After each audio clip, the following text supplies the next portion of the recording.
Nice 18 degrees Celsius, London, UK now. And just wanted to show you another feature in case you missed it on Chessable.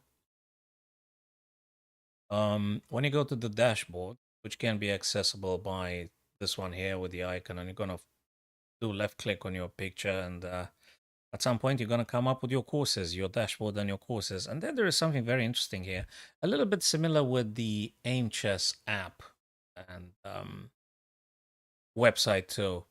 And they actually chose the games that you played in which you've lost, and you can actually replay the critical moments, and they ask you to actually play the right move in that particular position. So for instance, this one here, they tell me that's from a game I had played in May, and now they ask me what was the best move. So I reckon I missed the best move when I played that game. In that game, I think I've lost it or something. So I'm having whites here, and I'm supposed to be playing the best move. Okay, let me. Oh, but I suspect that was a blitz game. Now, if I'm looking at it, I'm very much tempted to do this kind of thing. I mean, I can take this bishop later. Obviously, I need to do something in regards to this king here, so probably I need to attack them. If I didn't do that, probably was due to the blitz. So let me play it now. Oh, that was it. But I'm pretty sure the reason I haven't played it was because of the um, blitz condition. In the game, I played King F1, and then they just played Queen H3, and then they executed me in a couple of moves. And here, and they also give you the continuation. So we've got 11 moves from now on, in which I should be doing very well. Bishop G5, Queen 2, and then you practically trading off the Queen here. They take with the rook, and then you can eventually take with the knight, I suspect. So this and this, they have to go somewhere, right? Like G7 or H5. That's weird. Okay. Then you can take with the king. Yeah. So I didn't play this move very, very possibly because it was a blitz. Next one. So I played this guy on the 15th of May. And now the engine asked me what was the best move. I don't know, was this a bullet or something? Looks like I should have played this move. Looks like. So when you play your blitzes and your bullets and you lose them, then you make a chessable account. And then you got this beautiful tactics. They actually take you back to the moments where you chose the bad thing to play. And actually that looks a very nice one. So you are revisiting the games that you've lost, and actually they ask you, look, you played a massive blunder here. Could you actually see it? So now very likely, I guess it's got to be queen here. And now we're just simply taking the rook. But I guess I don't know, did I play a bullet or something with this guy? I don't know. Did I play a bullet with this guy? I mean, normally you should be able to see that. I mean, I should be able to see that normally. Anyway, next one. That's cool. I don't know. Have you tried this one before, guys? So I played this person again in May. Okay, so they're starting with the month of May 2023.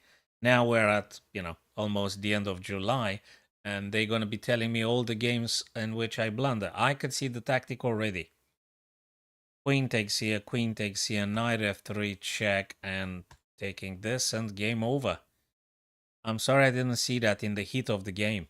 Because, ladies and gents, this is highly emotional. So chess is incredibly psychological and emotional. And despite of the fact we all want to play incredibly cold-blooded moves, you're going to get so emotionally attached that increases the likelihood for you to play bad moves. And just blunders. And things that are absolutely obvious for you when you revisit them, you don't see them whilst you're playing. So that's a perpetual improvement. So it's not going to stop. You're gonna be improving for the rest of your chess career, for the rest of your life as a chess player. Okay, what have I actually missed here? I guess I just have to, I just have to play a check, because if the king runs away from protecting the rook, I'll just take the rook. I guess it's got to be this. Is this something? No, that's not it. That's not it. It's actually rook takes. And if king takes, I got this check and I'm winning the bishop. Wrong. So rook takes rook. And once they take it, actually, the bishop is coming off the board. I don't know how many seconds it took me, but definitely when I played it, I made a bad choice. In the game, I played f4. I think I was in time crisis or something. That was towards the end of the game. I was playing a bullet or a blitz or something. For sure. Oh, it's completed. Oh, okay, cool. This game I played it. What? They go in April now. I played this stuff in April. I played it in April. Okay. So am I playing with whites here? So what on earth have I missed on this occasion? Am I winning a piece or something? I mean, just watching. Am I? If the knight comes here, can I just chase them again?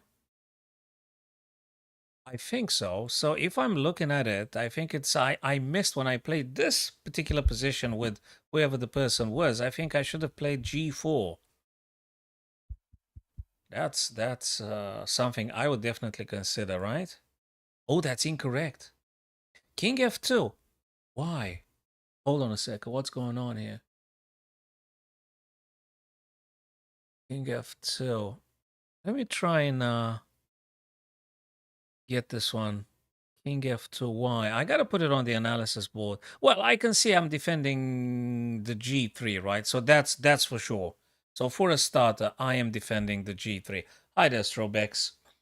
Have you seen this wonderful feature on Chessable where actually, when you're connecting your Lee Chess account or Chess.com account with Chessable, they're actually taking you back to the stuff you've played and they pinpoint the exact critical moments in your games. So you could actually replay the stuff you were supposed to be playing.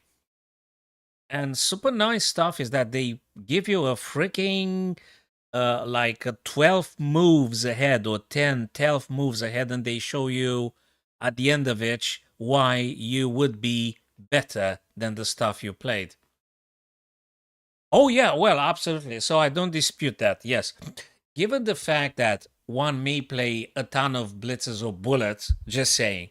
So when you play bullet and you make a blunder, it's not, I mean, you know that if that thing was happening in a classical game, in a longer time control game, you wouldn't do that preposterous move. But because you play the bullet, you draw pieces. It's bullet. It happens to the best, like we've seen yesterday.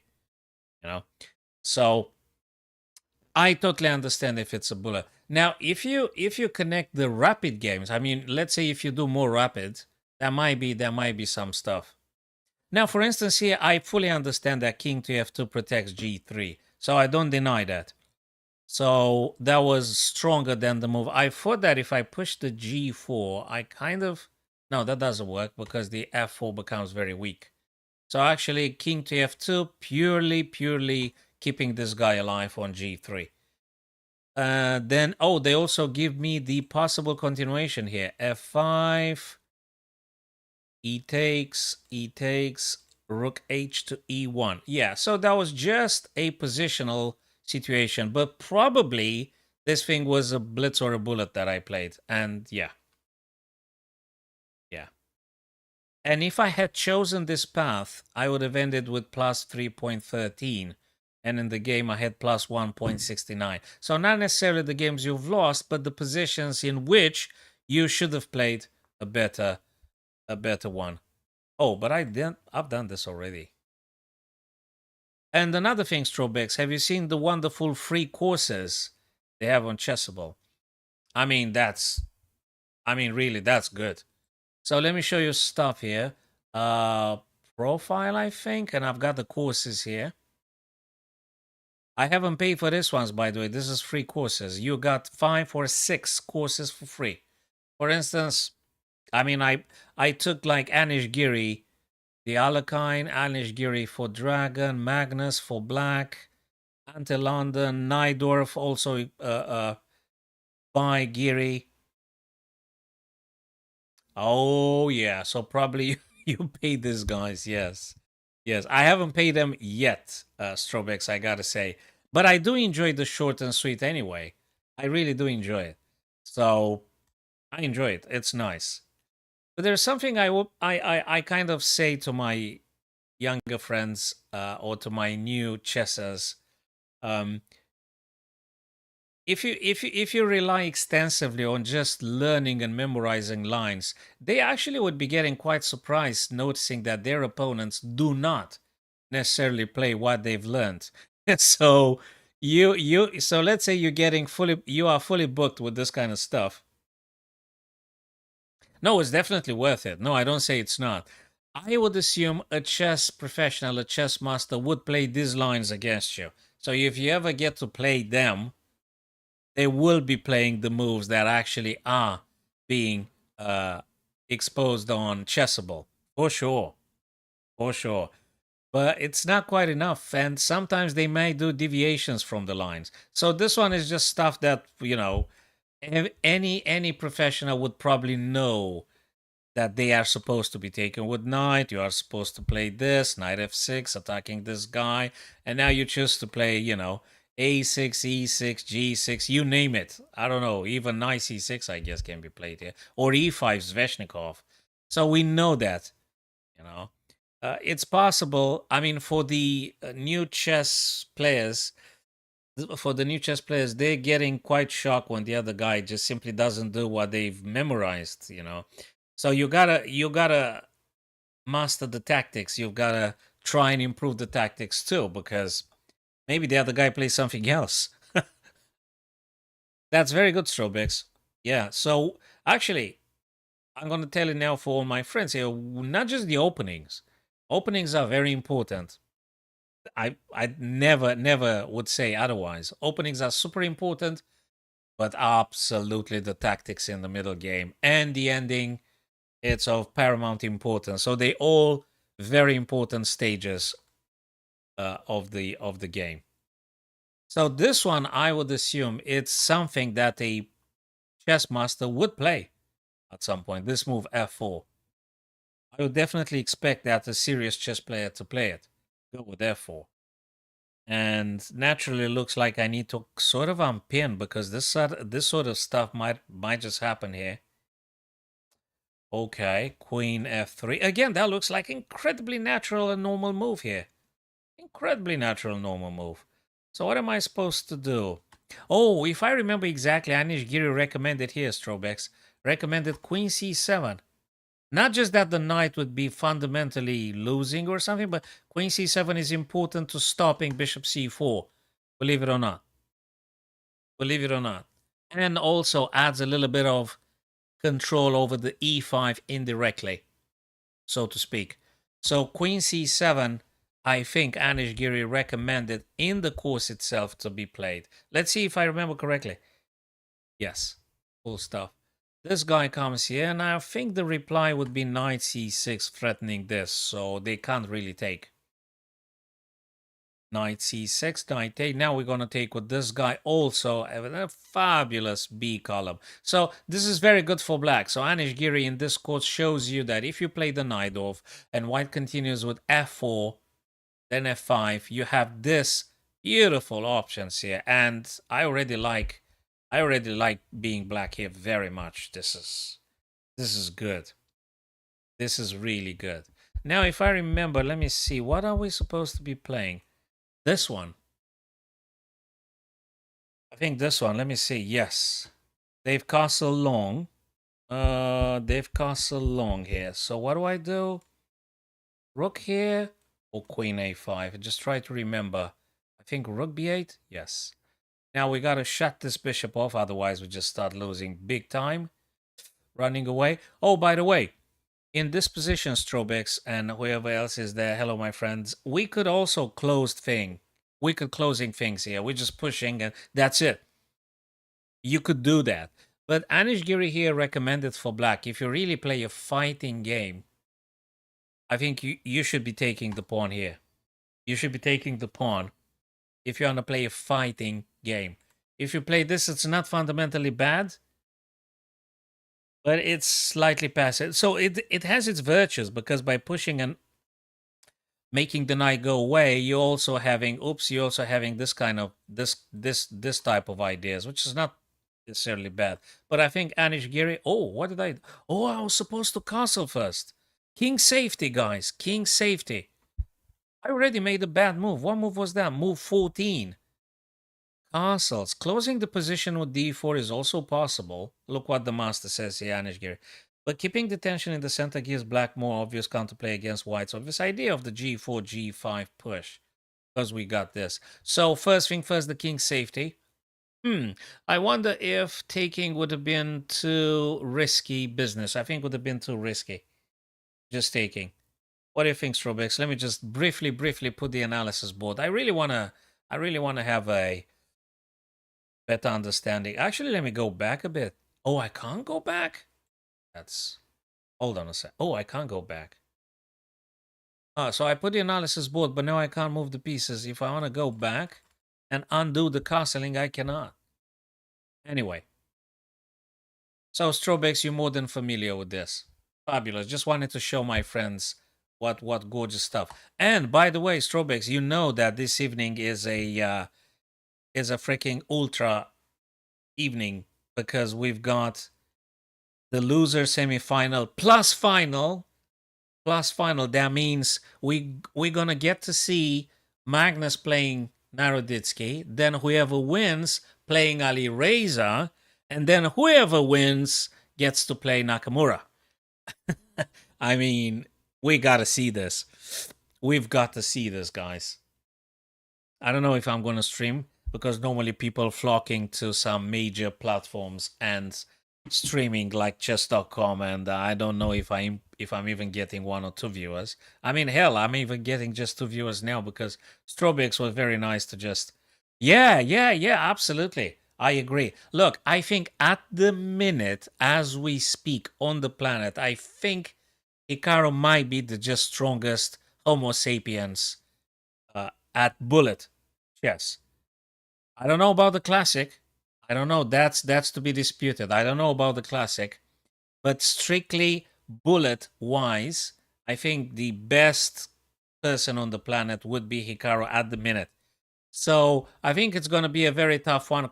Carlsen might win versus Naroditsky. He might win if he's in a good shape. If he slept and had his coffees rather than other wines and stuff, I think he might be in a very good disposition. Then there is a big problem. If Magnus beats Naroditsky, let's just say he beats him. Fine. Cool. Then he's going to face Ali Reza. And boy, oh boy. Strobex, have you noticed yesterday evening that actually Ali Reza, for the first half an hour, if the competition was just half an hour, Ali Reza would have won. So I think he just crashed psychologically, Ali Reza, yesterday. And he was lucky because the competition was slightly longer. So that's another element.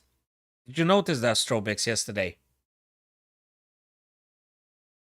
Boy, oh boy. So Nakamura was a little bit lucky. Oh boy, because it was 45 minutes and you know he had time to grind, and Ali Reza just collapsed at some point. But Ali Reza is an incredibly powerful disposition as well, and I don't know if Magnus is going to be a match for Ali Reza in case he wins versus Naroditsky. Psychology is I was about to say everything. It's absolutely massive. Is huge, plays a huge factor. I mean, look, on the stuff on Chessable that I'm looking at, and all the stuff that I messed up in the past, I see all of them, you know. Okay, almost all of them I'm seeing when I'm doing the review. All of them I'm seeing, you know what I mean? But when I played, probably because it was Bullet or Blitz or I was too emotionally involved, I just screwed up, you know. And then I realized, oh boy, that was a blunder, man. So psychology is huge. No wonder Magnus employed the King's Gambit repeatedly. He played King's Gambit repeatedly yesterday against Andrew Tang. I think he played Andrew Tang, and he right or Hold on a second. Who did he play yesterday? Let me see that brackets things. Wait a minute. I don't know if they give us the brackets here. We got the schedule results. Loser. What the heck was that? Yeah, Carlson yesterday played Andrew Tang, and he played the King's Gambit a lot. Today, you're gonna see Naroditsky and Carlson, and whoever wins gonna play Ali Reza, and then whoever wins plays Hikaru. Yeah. Now, if that were to be half an hour, I think Ali Reza could win against Hikaru. Especially if Ali Reza gets like 3-4 games in a row in the beginning. Boom, boom, boom, boom. Oh boy. And that's exactly what happened yesterday. Ali Reza won like 3 games in the first 3 games he won. And Nakamura barely came up. Barely got up with Ali Reza. Have you seen that, Strobex? He barely make it back. Barely made it back. And then because they had like 15 extra minutes, they were actually able to. He was actually able, Nakamura, to actually catch up and go beyond. But that was tough, man. That was tough. I can hardly wait to see what they do today. But it's Bullet. It's Bullet. Okay. Honestly, it's just entertaining. I would have loved to see them playing more like classical or rapid. So I'm going to be very honest. Bullet is entertaining, but it doesn't show the full extent of a deep thinking process. I would love to see actually Magnus playing Ali Reza in a classical clash. Okay, I want to see them actually thinking properly. I want to see some depth. In the Bullet, the guys are deep anyway. I mean, they're absolutely unbelievably strong players in the Bullet. But I don't get to see.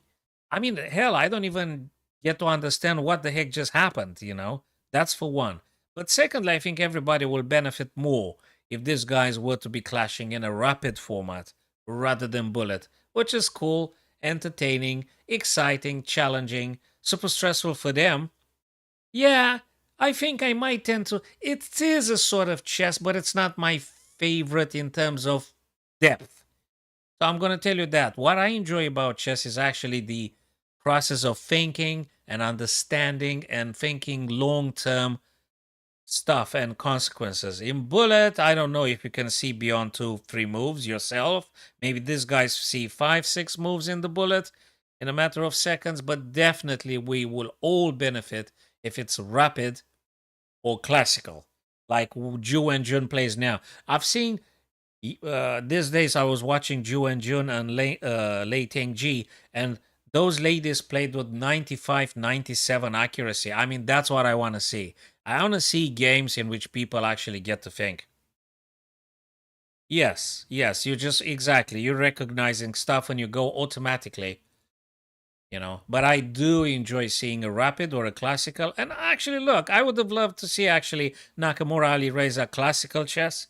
I would like to see Magnus Carlsen Naroditsky classical chess. And these guys, Andrew Tangen, I mean, I would like to see them playing classical, or at least a rapid. So Anish and Fabi had been eliminated here because they're not necessarily the Bullet type of players. So yeah, it's entertaining, but it's not the stuff I'm particularly super keen on. That is correct. Strobex, you want to analyze something you played? You want to have a look together, or shall we proceed with some puzzles, you reckon? Survival or something? Or do you want to do a puzzle battle? Okay, I'm going to start puzzle battle with some random. And if you want to play me, let me know a puzzle battle here. But then again, it's that type of who moves faster. It's a mouse challenge rather than pattern recognition heavily pattern recognition. Okay, so that's back rank issues. So if you guys decide, oh yeah, absolutely. So Strobex, after this one, let's go for puzzle, mate. I absolutely love it. So let's see what mess do I do here, and then we will go because I have your participation. I think we're gonna go nicely today. We are going to do some nice puzzles. Okay, let me see if I manage to do something with this guy here. Pattern recognition, heavily pattern recognition. What color am I here? White. Okay. What color am I here? White. I am white. What do I do? Oh, wait. Bang, bang. Yeah, I think so. What am I doing here? Blacks to play. Is it my turn? Yeah, black to play. I'm black here. So what am I supposed to do? Probably this. That makes sense to some extent. Back rank issues again. Look at this, Trobex. Back rank issues all the time. And now we've got another check here. Ah, winning a piece here. Again, pattern recognitions, you know. Now, what do I actually do here? No, I go for check. I definitely go for checks and stuff. Because I would have getting smoked on the other. Now I'm winning a rook here, I guess. Theoretically. Of course I'm winning a rook. Of course I'm winning. Checkmate in one? Alright, guys, we're gonna do the survival for sure. In a matter of seconds. Ah, I'm attacking two pieces at once. Back rank. Whoa, wait a second. We've got this one, folks, and this one, and then check on F6. Okay, let's play this and then taking with the other pawn. What's the deal? Ah. Oh, what's the name of that one, guys? Was it Anastasia's mate? What am I doing here? Oh, I'm white. I'm white? Okay, so what am I supposed to do? Oh, simply... Oh, come on. Missed that one. Ah, well. Let's take this. Check. Now, I could do this and then not a checkmate anymore. Hey, actually, that's something interesting here. Oh, yeah, I'm winning the bishop. I'm winning the bishop eventually. Eventually, I'm winning the bishop here. Should we go like this? I think we should. And what? Winning the rook. Yes, winning a rook here, guys. Ah, well, okay. Right, cool stuff. So let me read the messages now. My last one was October. I'm hoping to change that next one. Your last one was what, Strobex, in October?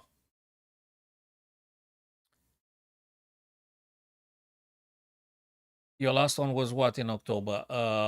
Puzzle battle or something? Ah, I see. Puzzle battle. You're talking about the puzzle battle. Oh, you're last over the board. Okay. Yeah, you know something? I've got a competition in Surrey, London in at the end of August. No, that's not true. On the 13th of August. It's over the board. My last over the board was 3 years ago when I took the 1583 Blitz over the board, and I haven't played since. I haven't played since. So over the board, I mean. So I reckon I should be going this August and try and get. It's also rapid, so that would be a nice refresher. And actually, I think I should be. I definitely should be going. It's a FIDE and ECF rated competition, so I think I definitely should be going. If we're talking about over the board. Hey, what's going on here?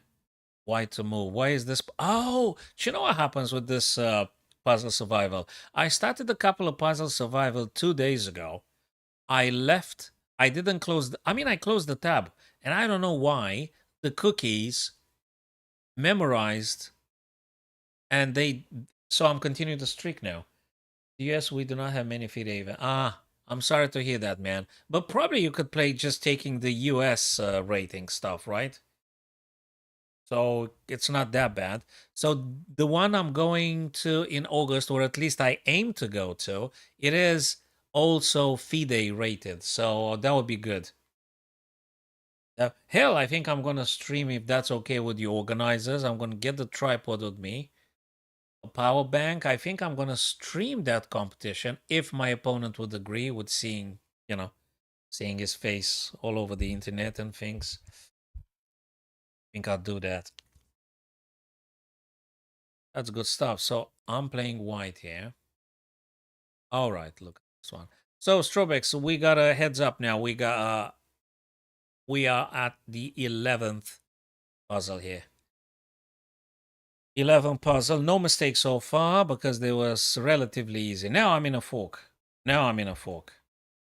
I've got a fork. But I guess I have to attack. So I guess I got to play this kind of ideas.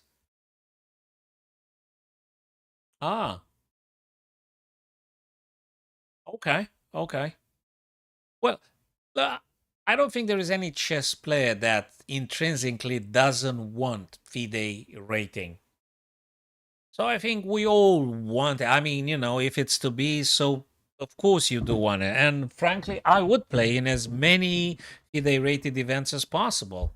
I would, if I could, time permitting, conditions permitting, traveling permitting. I mean, they all, it's not that easy to travel on the continent or different countries and stuff. So you need to have some potential, some economical time potential in order for you to be making some. That's why people play a lot online. Because you play online, you could do it right now from your chair, so to speak. So it's not that convenient to travel in a different country or hell, even different cities and stuff like that. So yeah, if I manage to play in the August competition, FIDE rated, NECF rated, I think I should go. I think I should go.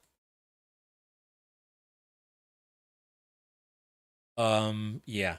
But I'm thinking, Strawberry, I don't know what's your opinion on this. I'm really thinking that maybe at some point in the future, the online chess rating should be the same with the freaking over the board.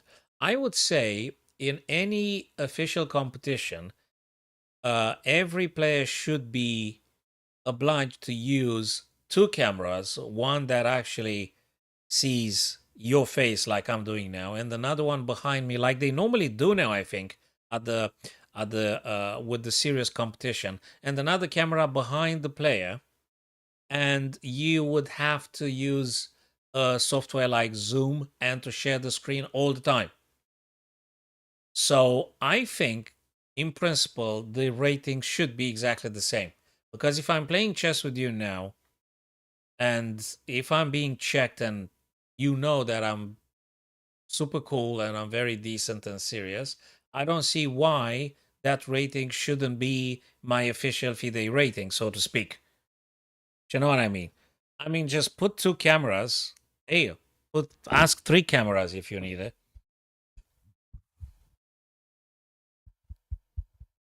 No, I see. Well, the bathroom break can't happen if you play that particular. I mean, okay, we got to think about a lot of things.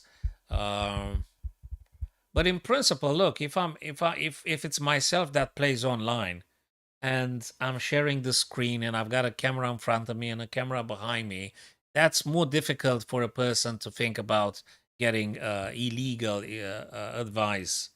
Do you know what I mean? I mean, yeah.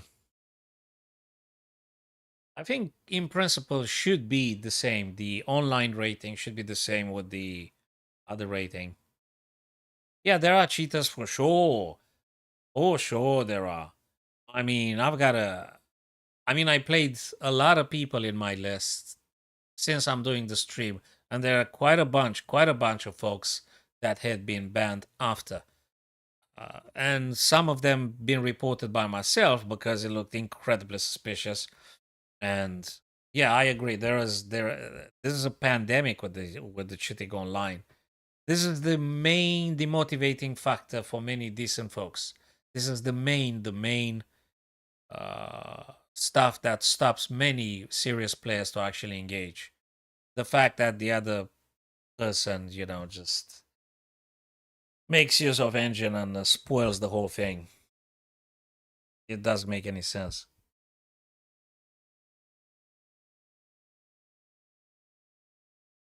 Um, I'm also using the arena, the FIDE arena.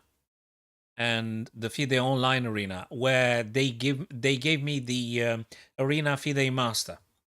So they've granted me a certificate.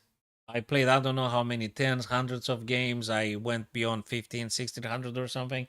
They gave me the Arena FIDE Master online, not over the board. So I got that one. Well, it's not over the board. It's online arena. I would be more than happy to play, but as we said, it's not that easy to travel all the time. And yesterday I played two folks, 3 minutes game. They were playing with 97, 98 accuracy, and it was absolutely suffocating every single move, and they didn't do any mistake. I mean, probably they might have had some inaccuracy or something. And they were like 1300 in the FIDE online arena rating, and they played freaking like Jan Nepomniachtchi. I mean, it was incredibly, incredibly difficult for me to assess what's going on. And that was a little bit despondent. It was an official game. There were like 700 participants yesterday, and I got a little bit despondent because I was just playing those guys, and the accuracy was going through the roof. And their rating wasn't even 18 or 2000. They were just absolutely crashing. So what can I say? Yes, the online cheating is an issue. I don't know what they can do about this one. First, there is no prevention. I don't know, they need to verify all of the players. Firstly, all of them had to be verified. I mean, if they charge your debit or credit card, that should be enough for verification. That should be enough.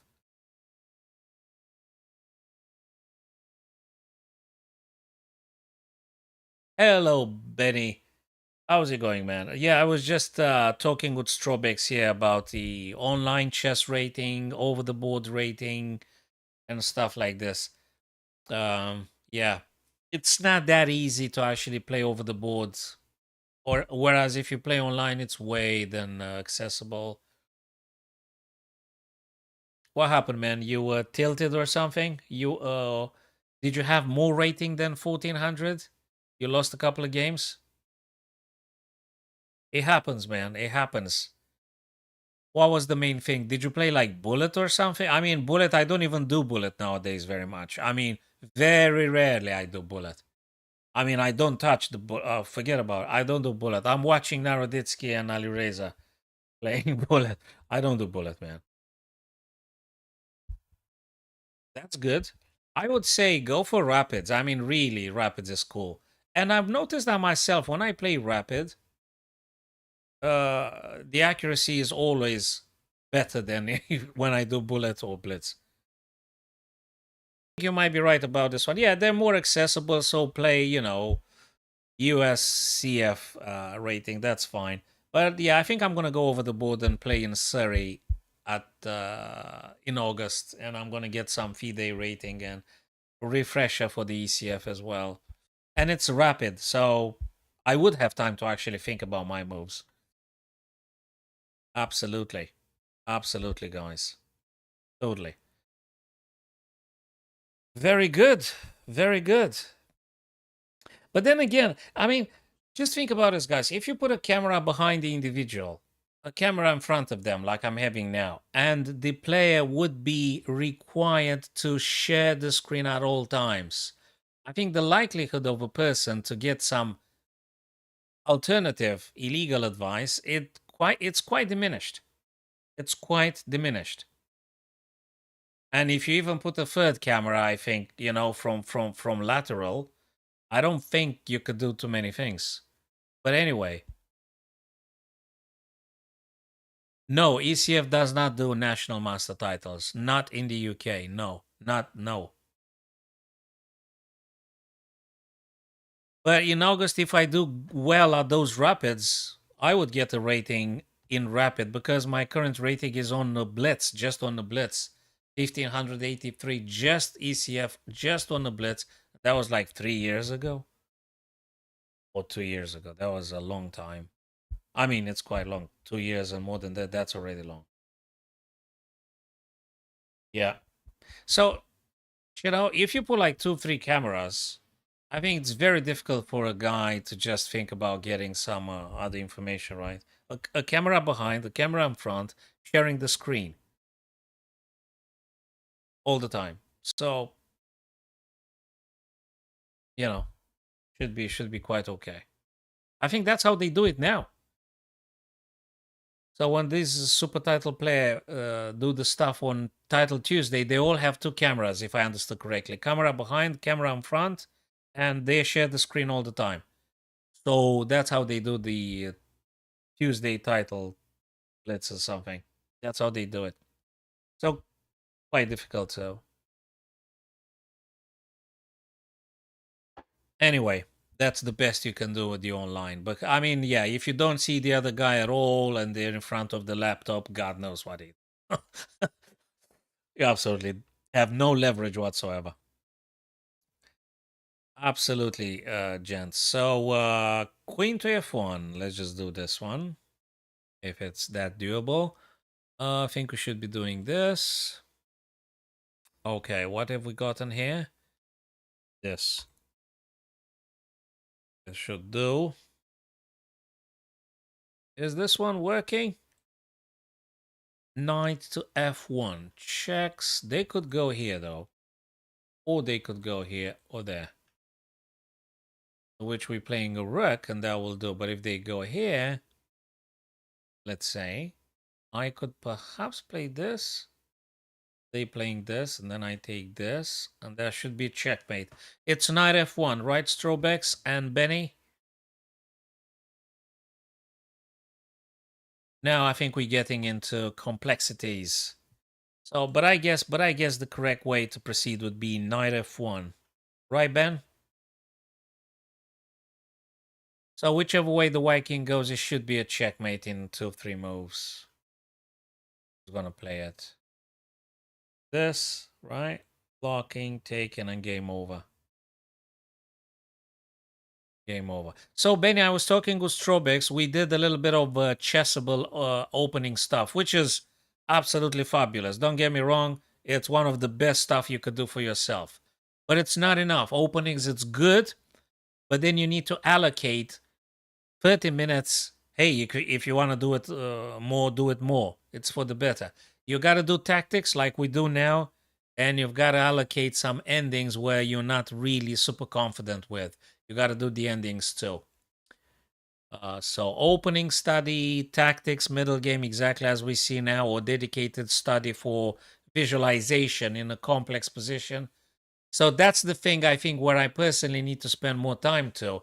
Visualization of the middle game tactics, where let's say I'm getting a position with a lot of complex things, and I need to think a whole trick, a whole a branch of moves and candidate moves and stuff. So I think that's where I should be placing my attention, especially in preparation for the competition I would like to go to in August. I think I need to look at that. Other than that, I think my openings for the first 10-15 moves are fairly decent. I don't do too many blunders in the opening. I don't. I mean, I've just memorized 8, 10, 15 moves. I could do that. Visualization Strobex is actually the stuff I think at our level, so to speak. I don't know what level would that be, but let's just put it like I think we need to work with the visualization in complex positions. These puzzles definitely do help. And also training games, Strobex. Training game. Training games. I mean, you need to do training games. Rapid games would be very good, and then analyze the stuff you played. So, apart from what we said, ladies and gents, with openings, middle game tactics, including visualizations and endings, we need to play rapid training games. Blitzes, yeah, okay, for just fun. Bullet, nope. Unless you just want to kill some 5 minutes of being on a train or something. I don't know.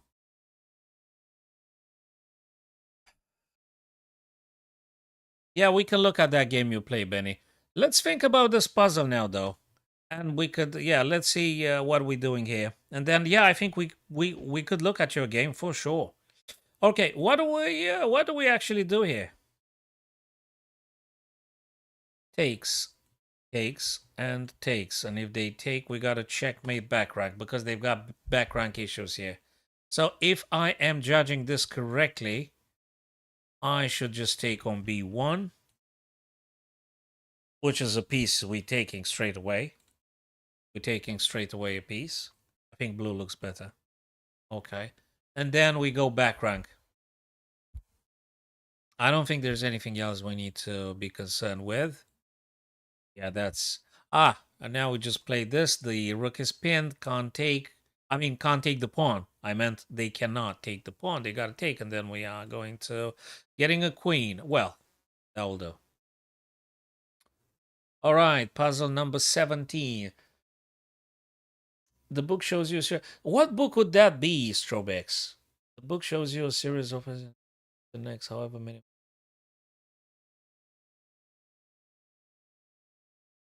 Oh, okay, dude. You made me curious. How much is this thing? So, guys, we're gonna go back to the puzzle, Benny and Strawberry. We're gonna go back to the puzzle. Let me left click on this link here. He made me curious now. He made me curious. Strawberry's made me curious now. Let me see what's about. They've got a short and sweet too as a tester. They got a short and sweet. Why I need to? I mean, can I just have a brief look into it before committing and buying it? I don't know. It doesn't open, but probably it's something to do with my browser now with your link. It's something probably to do with my Firefox, with my, what am I using? My Brave browser. Okay. I'm gonna save your stuff, and I'm gonna definitely look at that one because visualization is what we definitely need to work with. I think more often than opening. Yeah, visualize one. That sounds exactly the stuff I might be very much interested in. And Strobex, visualization is absolutely of paramount importance. Don't deny. But there is another element. You've got to play rapid games. How do I put it? As many as possible. Because if you just fully booked, you learned a lot of opening. You've understood the ideas. You practiced your visualization. When you go in the actual competition over the boards, you may not be able to cope emotionally because you're playing very rarely, so to speak. So what you can do is if you don't attend the local club, you've got to play at least online many rapids. Because ultimately, you said it yourself, it's a lot to do with psychology. A lot. Oh, there is, of course, there is. I mean, you can't have them all. There is. So, for instance, the one in August where I plan to go, it's like 7 rounds for like what 20 moves per game or something. So it will be anywhere longish, and at some point I will get tired for sure. I need to get coffee with buy coffees a lot and stuff. Yeah, it's monstrous. Yeah, 4 hour. It's exhausting, man. Mentally, it's very strenuous, very strenuous. And one little misstep and that's it. You've lost all the leverage. You've lost all the advantage you build up the whole game. One single misstep and goodbye. But then, hey, it's supposed to be this way. One of the two guys must make a very bad move in order for the other guy to win. You can't win unless the other guy makes some very bad choice. So it's either you or the other guy. Mm. Yes. Yeah, you could. You could, absolutely. 5 hour energy in my pocket. You're talking about what? Like an energy drink or something? Yeah, of course you could take those. I love drinking the Monster cans energy. I like them. I also drink a lot of black tea and coffee anyway. So I'm looking at this, and then I'm looking at this. I think that's strong enough for black. So we've got also to play the rapid game. So, oh, what did I do with that one? Wasn't it? Oh, why did I just play it? Hi, Conspiracy. How's it going, dude? You all right there? Ah, what's that? What's that energy shot? 5 hour energy? I mean, here in the UK, we have a bunch of energy drink cans, a bunch. But I haven't seen on the shelves that stuff you mentioned. 5 hour energy in your pocket. I haven't seen that one. It's like an energy drink or something? Yeah, I think I must have missed something for sure. For sure, I missed something. No, I'm not gonna do it now. I'm gonna start another one because 17 puzzle with a mistake. No. Let's go back to the puzzle that I missed. Of course. Black to move. Oh, wait a second. That's fine, dude. That's fine. It's okay. Now I'm here with you guys. I'm doing even better. So I was almost deeply convinced it's got to be this, but probably there is a no. Oh my god! How the heck did I miss this? This is nonsense. This is complete nonsense. I thought I'm gonna do some checkmate maybe or something, and nah. 5 hour energy? Let me type it in because it sounds. I haven't seen that in the UK. It's just American. It's just in the US. This thing. 5 hour energy UK. I haven't seen that. Do they even have it around here? Oh, it's an American-made energy shot. Dude, that is being manufactured in the US. Was launched in 2004. It's an energy shot or energy drink. I don't think I have it in the UK, dude. Do I? Do I need to order online or something? There's like little bottles or something. 5 hour energy extra strength. So what do they have actually in it? Caffeine, right? I mean, apparently there is a company amongst others that I might be ordering online. Lasts longer. What do they put in it? I mean caffeine, right? Okay, they've got niacin, B3, B6, acid folic, B12, sodium, taurine. Taurine, we can find it in any energy drink. They've got L-tyrosine, caffeine, citicolin. I don't know what's that. Right. Okay, not bad thing. Sounds like an energy drink to me. They've got a acetyl L-tyrosine. That thing might be important. Apart from the caffeine and taurine, which we just may find them anywhere in any energy drink, really. Okay, it's an energy drink, of course. Cool stuff. Cool stuff. Sounds like an energy drink. Yeah, so that's a shame I completely overlooked. I just looked for I wasn't really focusing on this one. Mm, no, I'm gonna stop this thread, actually. Do I have to? Yeah, I do have to take the queen. That's a shame I missed it. Okay, let's go back to the puzzle rush. Actually, I want to quit this trick.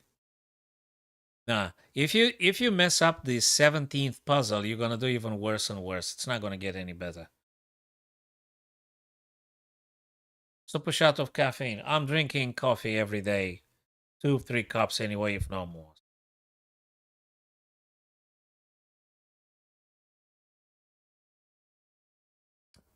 Yeah, good stuff. Very good stuff, people. Yeah, I will definitely take some energy drinks or coffee with me. Or I'm gonna buy if they got any over there. Anyways, guys, shall we look at some of the games you played, people? Thoughts on Prime? Benny, what is that Prime? You're talking about what Prime exactly, Benny? You're talking about Amazon Prime or Prime what? I don't know what's Prime. I mean, Prime like a subscription or something? Oh, I haven't got any idea about that drink. I don't know what's that. Oh, I have no idea. Oh, so he advertises that drink. Probably it's got something nice in it. I haven't got a clue, dude. What I do know about, apart from the classical green tea, you name it, and black tea and stuff like that, which I regularly drink. Um, and apart from the monster cans that I drink quite often, I'd say. I don't know about that one. He is awesome. He's awesome anyway. He's absolutely awesome. I don't know about that thing that you're saying, advertised by that YouTuber guy. I haven't got a clue. I've bought via eBay something like green tea with guarana, and I notice it's very good, especially when beyond doing some running or some physical exercises. I noticed, some quite very nice boost of energy. So I like that one. I like some green tea with guarana in it. That's natural stuff. So they send me uh the tea, and I have to prepare it myself, just put the kettle on, and then so that's as natural as it gets. Very, very, very good stuff. I like that one. Fry liver, that's based on the stuff Black needs to play a couple of bad moves. Conspiracy. You mentioned this now. So let me see if I can remember. Oops, let me see if I can remember that stuff. So it starts with this, and then Black has to play knight f6. So Black has to play knight f6. You're talking about the Fry liver, right?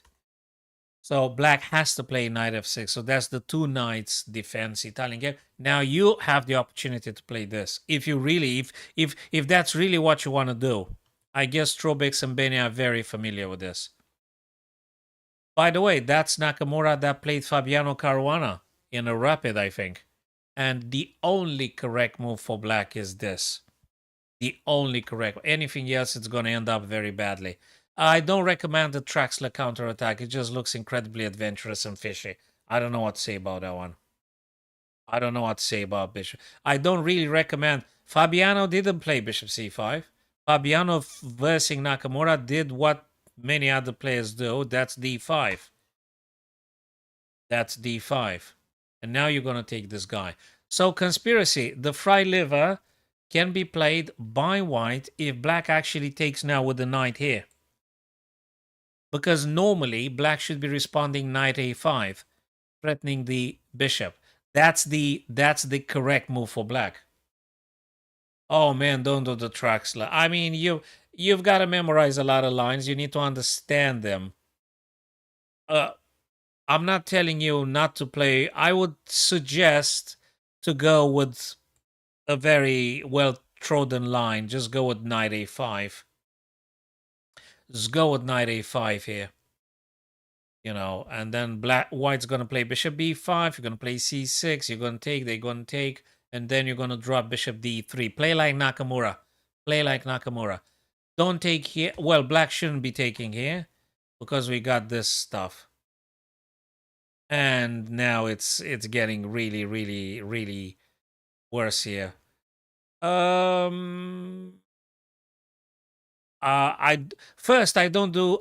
don't play this with Black. I'm playing the Sicilians a lot. I'm playing the Alekhine. I don't get into this particularly. If you want to do so, let's look at this. You want to do the bishop to c5. Are you sure you've learned all the lines here? First, white will not necessarily take with the knight. Be mindful, conspiracy, that white might take with the bishop though. So let me just give you a flavor. So they might just do this. One. Alekhine defense, it's a huge defense. We can mention a couple of ideas if we are together here. We definitely can mention a couple of ideas, but it's a huge defense. It'll take hours and hours and hours. Yeah, we could mention a couple of good ideas. Absolutely. So in the Traxler, you might get this one. They might not take with the knight, Strobex. They will give you this. Now you gotta have to move the king. Where? You tell me where.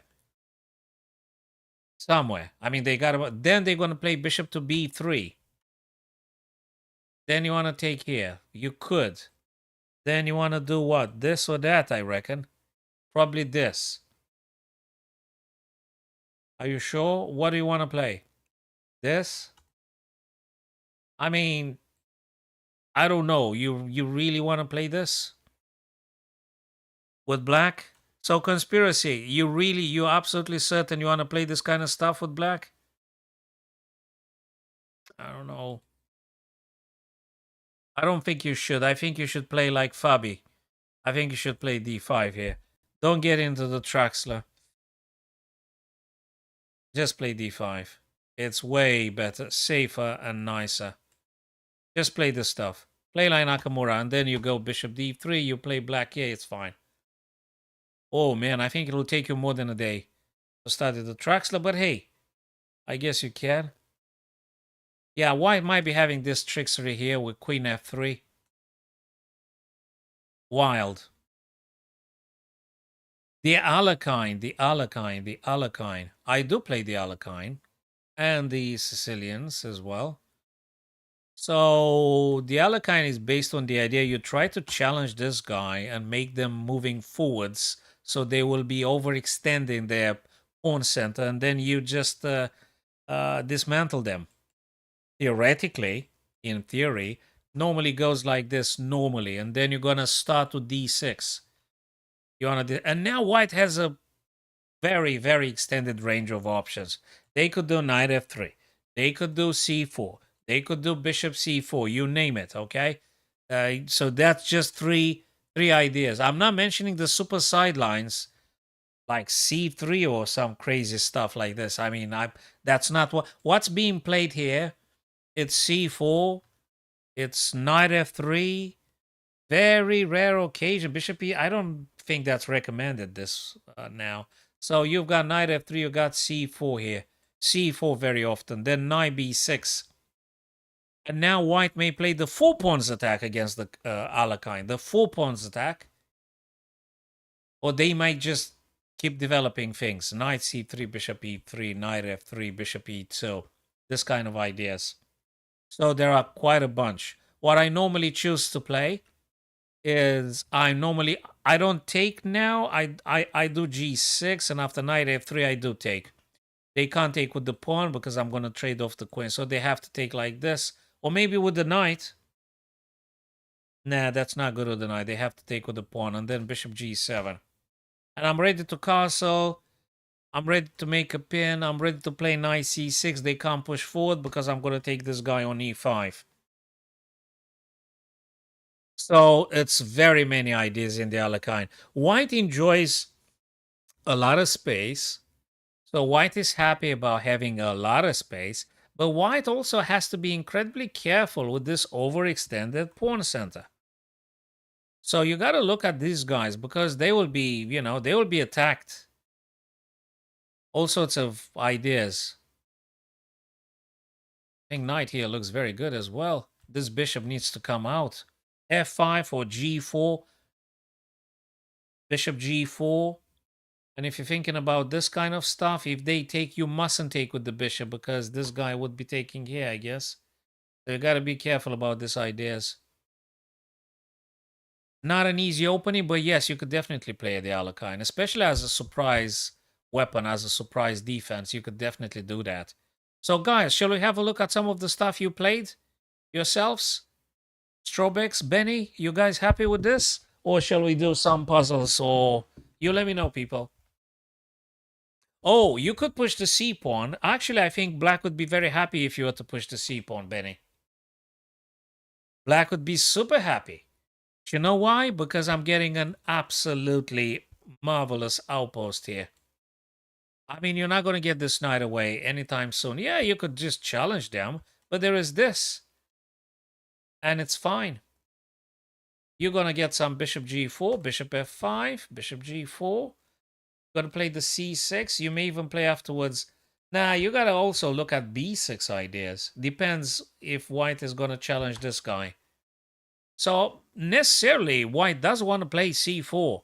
Not here. So, white doesn't do this. White actually reinforces. They just get the stuff out. Or probably bishop g5 so that you don't do e6. I think I've done a giveaway. The chess.com confirmed they gave 3 1-month diamond membership to the 3 top players of the last arena. So that's what I did. I'm waiting for the boys to confirm they've got it. Actually, I'm going to check their accounts. If they got the diamond symbol, that means they've got him. So that's what I did last time. I did an arena. I checked with chess.com admins, and they said they're gonna give me 3 diamonds for the top 3 players. And giveaway for black.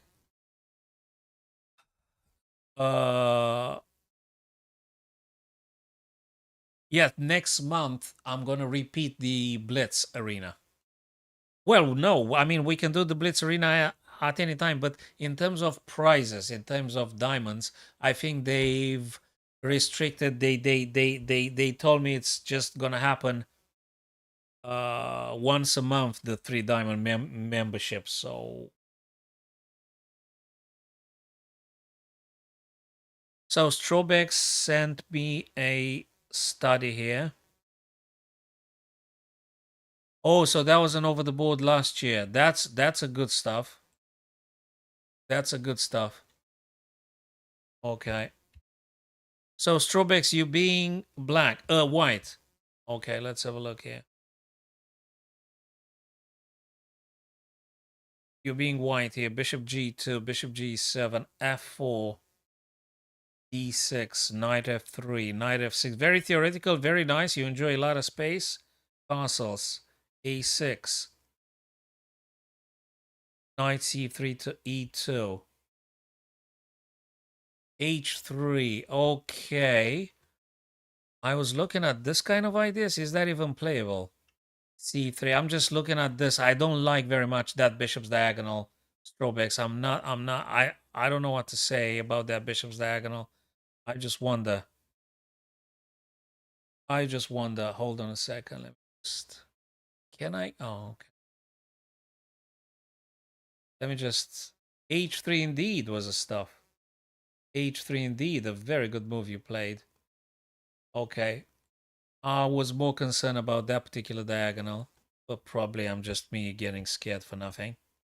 Oh, you're going very nicely on the king side. What is that? I think that's a bad move. I mean, it looks quite aggressive, but I'm not sure it has enough compensation. The queen is blocked. Why would it do that? No, I don't think that's a good one. You played c3. That's a very human-like move. I would have played that one as well. I'm not sure about knight takes g4. I'm not. No, it's not even being mentioned by the stockfish here. Actually, if I do knight g4, I think it's going to go a big plus for white here. Yeah, it's going to go a very big advantage for white. It's completely unsound. Yes, that is correct. That is correct. No, that was a mistake he played. Yeah, you just want to simplify. The game is yours. You want to simplify. So, Strobex, this is exactly how you're winning now. You need to trade off everything. You got one extra piece. Of course it's downhill. Yeah, I don't think something. Yeah, you can. No, don't take nothing. Just play c3. You don't do nothing here, I guess. You play c3. Yes. Fabulous. Fabulous. Very nice. Really good stuff. I think it's going down. You can even push f6, have you? Awesome, man. That's exactly what I would have played as well. Very nice one. Let me think about bishop takes h6, king takes. Yeah, I think it's smoked here. Absolutely fabulous. Oh man, this is a killing. This is game over. Absolutely sweet. Absolutely sweet. That's it. Wow. What a beautiful knight takes f7 because queen's incursion. Wow. Oh man, that's just phenomenal. And under promotion. That, oh, whoa, whoa, whoa. Absolutely beautiful. This is superb. This is superb. Oh man, what a game. What a game you've played, mister. Congrats, man. That was just phenomenal. Beautiful ending. You have won the game in the moment. The guy gave you the G4. You just won the game at that point. You only had to be formally correct. That's absolutely splendid. Splendid of a game. Splendid game. Absolutely splendid game. Let me give it a like or something. That's an absolutely superb game. Congrats, man. That was awesome. That was absolutely awesome what you played. I love that one. Now, you have to say that actually you've won the game because the other guy gave you a piece. They wanted to make a little bit of mayhem on the king side, but actually their pieces weren't developed. I would have taken it too. That wasn't a good sacrifice. My intuition normally tells me, look, this is super dangerous. It's what, but that one was not dangerous. If the guy had the queen available for the king side, I would have been worried. But his queen wasn't lucrative. Rooks were disconnected. There was nothing active. You need like 2, 3 minor pieces in order to start making a sacrifice. You need to attack with more. So he didn't have enough resources. Other than that, I think it was very instructive game, Strobex.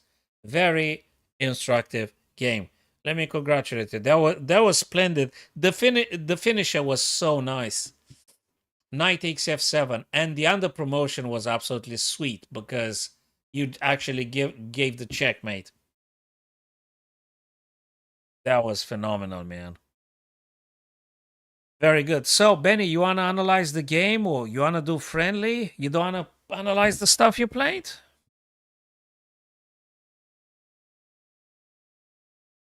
Okay. But would you be kind to remind me the username, Ben? Or are you amongst the friends here? Let me. Which one might? There you are. There you are, Ben. So do you want to analyze the stuff, or that's a bit too long? I guess let's just make it like this.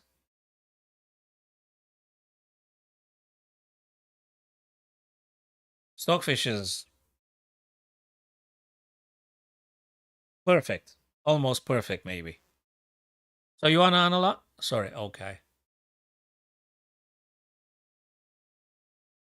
Okay.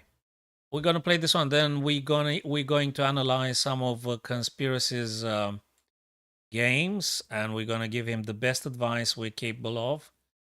Right. What's going on here? I need to take decision, right?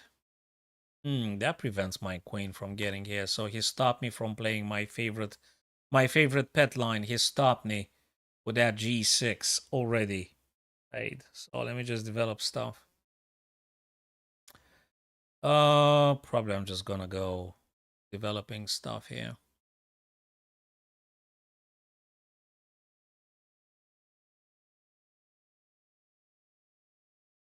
Let me just play this perhaps.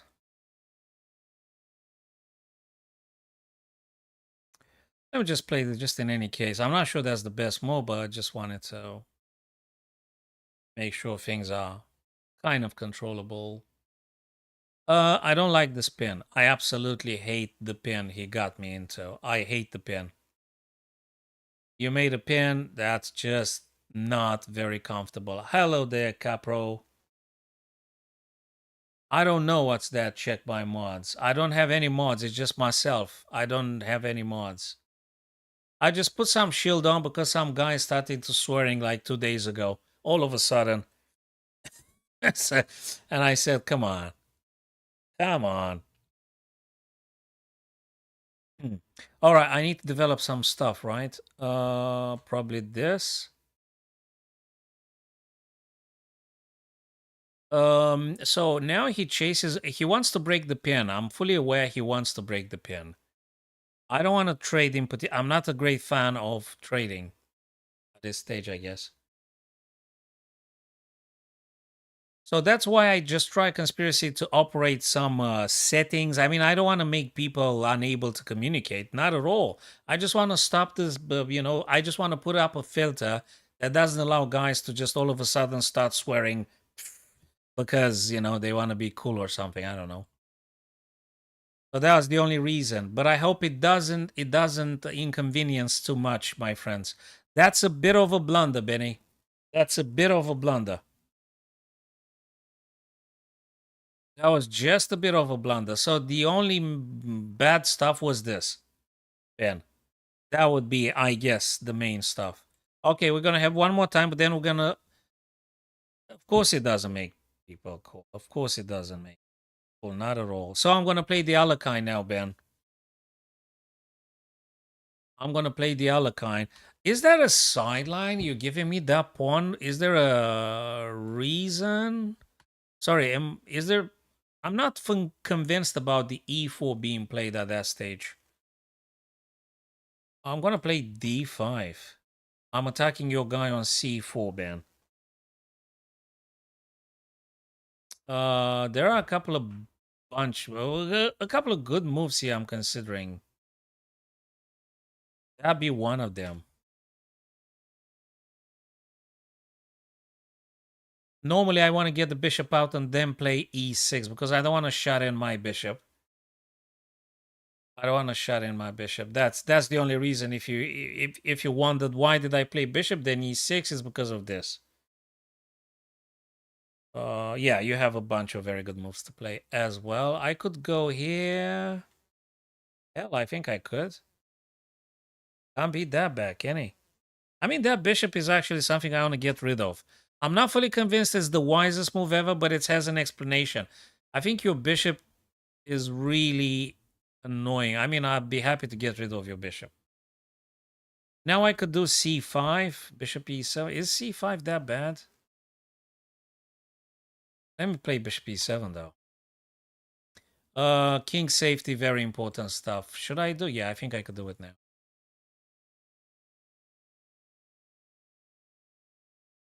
Yep. So, guys, I hope that's instructive to any extent. I'll just try, and we can just analyze stuff afterwards. I think that's more important to actually analyze than just going game after game after game after game. It's important to understand stuff. So, okay, he's challenging this pawn. If I take here, I'm not sure. I think I'm helping white if I take. I could push, though. Or I could just do nothing and just keep up with the development. Oh, I'm just behind in time. I'm low on time.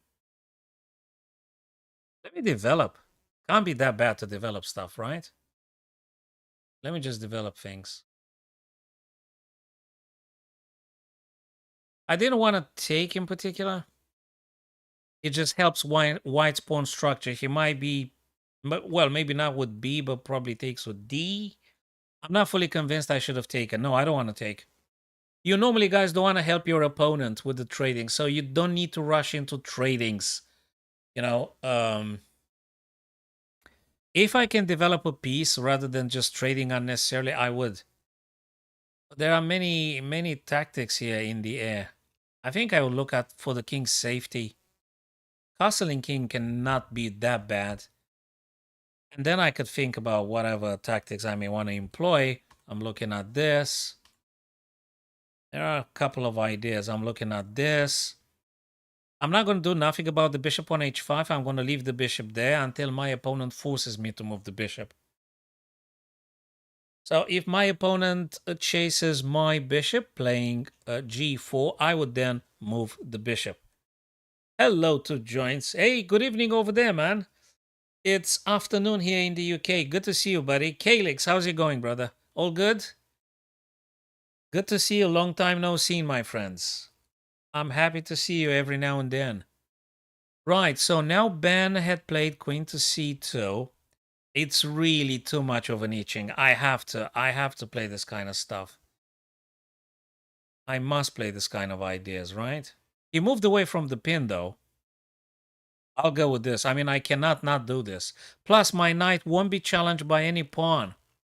So my black knight on b4 will not be challenged by pawns. It's too good of an outpost. Now I think it's a little bit of a blunder. It's a little bit of a blunder. You know, one of the good stuff when I was studying philosophy at the university is because they were asking us to define the terms. We made it a habit to define the terms every single time. So now we'll just have to go into defining what is cool and what is happy. In order to be able to provide the satisfactory definitions, we'll need to define what does it mean to be cool and what does it mean to be happy. You see, so that's a bad habit when you're dealing with when you study philosophy, you start defining the terms. Crazy. Okay, what is going on here? Oh man, I think that one looks good. No, because this guy's dropping, right? Yeah, but then I'll take. Can't be that bad, can he? I gotta think of a few ideas. I'm not fully convinced. Hell, I can even play this. Nah, that doesn't look good. Yes, Capro can definitely do that, brother. Of course can. Now, I don't know what I'm doing here. Should I just resign because I'm getting low on time? I okay. I don't know what the heck do I. That's probably not the best move. That's probably not the best move. I mean, I have a plan, but I'm not ultra 100% convinced about this one. We can look at the ideas we should have played actually. Um, First thing first, I mean, my knight has to stay there. Yeah, but I'm looking for more than a pawn, Calyx. I think you are correct in principle in your assessment. I agree, but I want more than just a pawn. If you get me, I would like more. I think it's very cool what you're saying, but I want more. Is this good enough? Oh man, I'm running low on time. I mean, I took the pawn anyway. I would like to chase more if that is possible.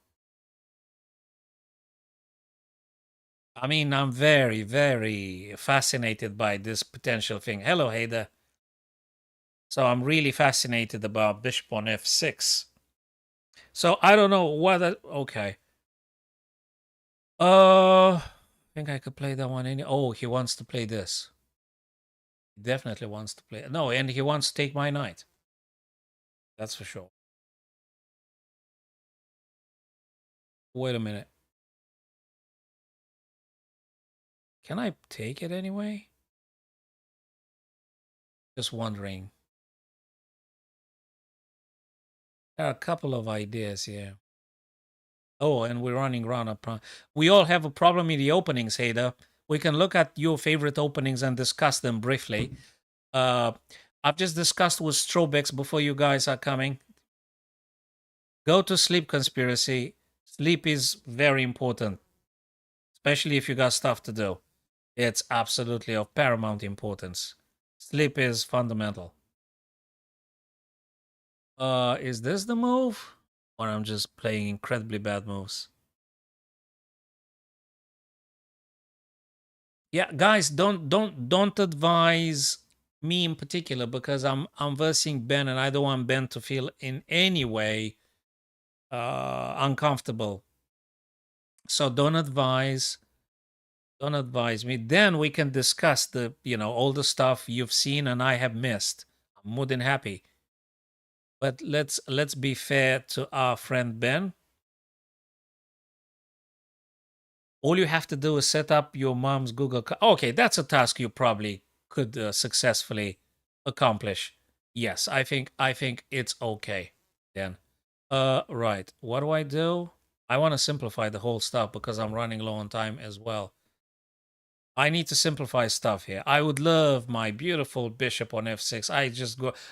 It pains me when I'm giving away my bishops, but I just want to simplify stuff.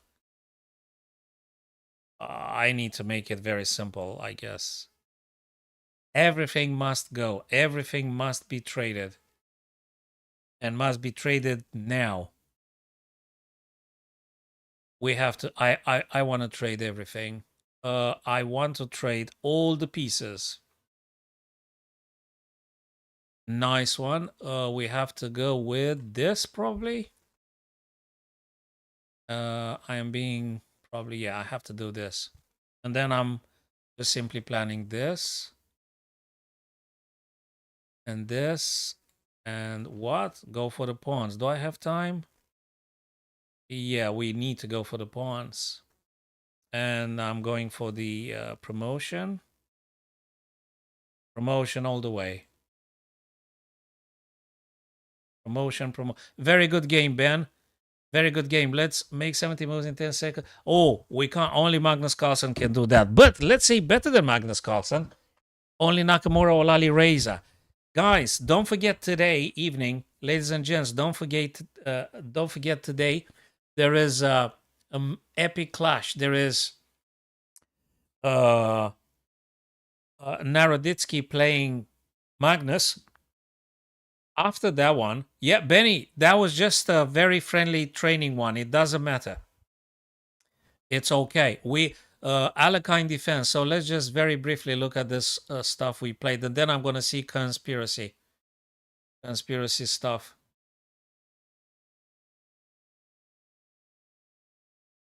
Okay. So Ben, let's have a look at your game. Okay, so first thing first, knight f3 is a little blunder here.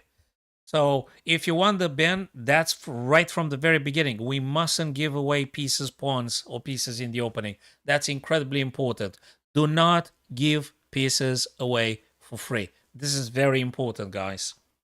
So that's one thing. Whatever opening you want to play, conspiracy, Ben, probably Strobix is very much familiar. Calyx as well. Whatever opening you play, just don't blunder pieces in the opening, including pawns. Fundamental rule. So that one was a mistake. This one makes sense, but after d5, I just took a pawn actually. Okay, I've explained. I play bishop to g4 because I want to play e6, and I don't want to have a bad bishop. Castles, okay. It's just simple positional chess. I don't want to do nothing funky. Nothing funky, only simple chess. Knight c5 because I want to take this bishop off the board. That opens up a little bit the A column. I agree, but I think I can live with that. B7, c5, just taking space, developing. So nothing too funky, Ben. Apart from the fact you gave me a pawn in the opening. And this guy, okay, so now we're talking about a very unpleasant weakness. And that weakness is knight here targeting a lot of stuff. And this bishop's diagonal. So we got this kind of problems white needs to be very careful with, I would say.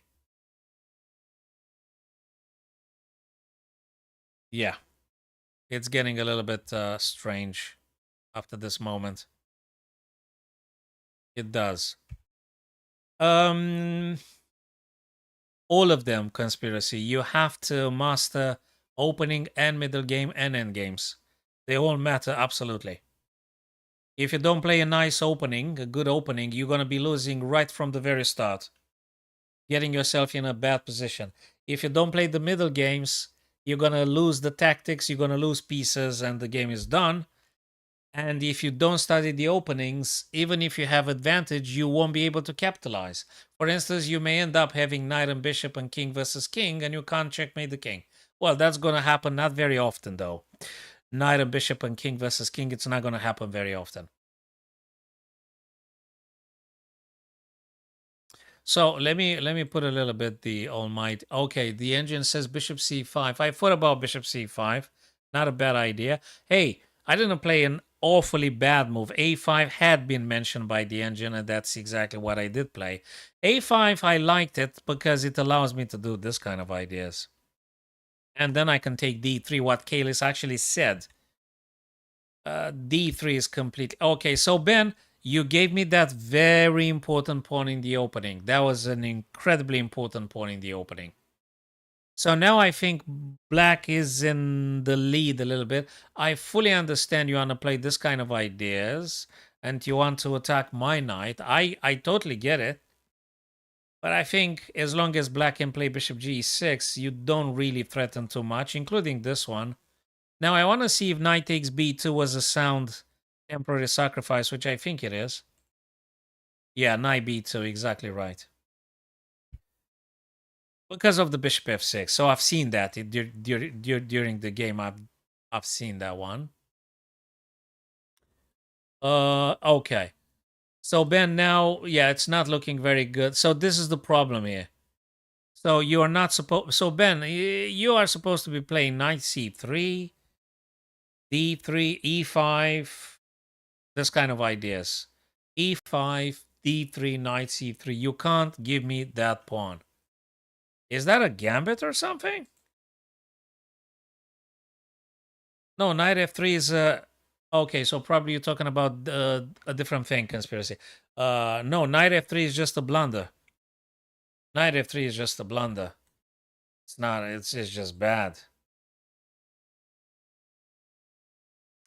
Yes, Calix, we can definitely have a friendly game, but I think I promised Conspiracy to quickly analyze his last game, and then I think I could play Calix. Could definitely do that, guys. Shall we have a very quick look at Conspiracy? So, Ben, awesome, very, very much, dude. It's just you gave me the pawn, which matters very much. So when you gave me that pawn, oopsie daisy. When you gave me that pawn, actually, it's kind of baddish for white. You mustn't give me that pawn. Yeah, you mustn't give me that pawn. And now just strictly positional, I'm just developing and castling. I'm not doing anything. Just develop and castle. But it's important, that pawn. It matters. John Tracy Gambit. Hey, Ben, there is a name for the craziness we played. John Tracy Gambit. Really? It's the first time in my life I'm I'm hearing about this kind of gambit. But let me tell you something, Ben. Don't do again John Tracy Gambit. Don't do this John Tracy crazy gambit again. No, I don't think so. I absolutely don't think so. So that's the name. Don't play it. It's very good for you not to play John Tracy Gambit. Okay, let's go to our friend Benny. Not our other friend Conspiracy. Conspiracy. Where is he? What was it? 1-2 or something? Ah, there you are. Okay, let's have a look at the last game you played, Conspiracy. 45 moves. Let's have a look at this one. Dude, you got to spend more time thinking. Did you move again with the speed of light? Did you move incredibly fast again? Okay, let's have a look here, my friends. And then we can play Calyx, a friendly one. So, did you move very fast, Conspiracy? What happened in this game, brother? Well, the other guy had nice accuracy, I gotta say that. Let me just cover all the stuff here. Okay, let's have a look at this game. E4, E5. Okay, the Wayward Queen attack. I think Magnus Carlsen played this against Dominguez Perez in a blitz. So I don't want to disparage completely this stuff, because Magnus Carlsen played this in a blitz, and probably is not the only grandmaster, against Dominguez Perez, and he won. So, but it's not my cup of tea. I'm going to tell you this: it's not my cup of tea. But Conspiracy, I guess, at until you reach 1,000 rating, you could go for it for a while. But it's not my cup of tea. I'm not particularly recommending this. Yeah, now you gotta retreat the queen. Yes. Okay, black has won a tempo. I know you wanted the nice fork, but we mustn't play wishful chess, hopeful chess. You are hoping the other guy will make a blunder. You can't rely on that. You need to get your stuff out. And actually, black now is one tempo up. Hello, King Marcha. Thanks for stopping by. Let's analyze this stuff first, and I think I promised Calyx a friendly, and then perhaps we can have a friendly versus you two as well. So, Conspiracy, you're supposed to play d3, knight c3, if I'm correct here. This is getting funky now. I don't know. Oh man, what are these people doing? The guy blundered the full piece? Well, okay, he's gonna play a fork on you. What? He's supposed to play d5 here. No, actually, he's going very bad. What's going on? You're supposed to win. You're supposed to win. You are one piece up here. You are meant to be winning this game. You have to win this game. Knight c3, knight d5 springs to mind immediately. Okay, you have to trade everything. I am very happy, Pranav, you've got the diamond membership. I'm really happy about this one. I'm happy you guys are happy with the diamonds. Right, so you are one piece up, actually. Okay, you got to be careful about a c2, but I think you could just solve it in 3 ways at least. 1, 2, 3. Oh, okay, so it's going down a little bit here.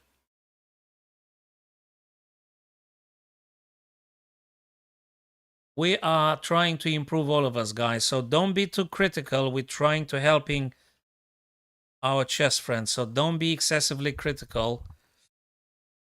So you need to look after the c2 here, conspiracy. So you're either dropping this guy, I think b3 looks a bit safer, or just knight a3, but that doesn't really work.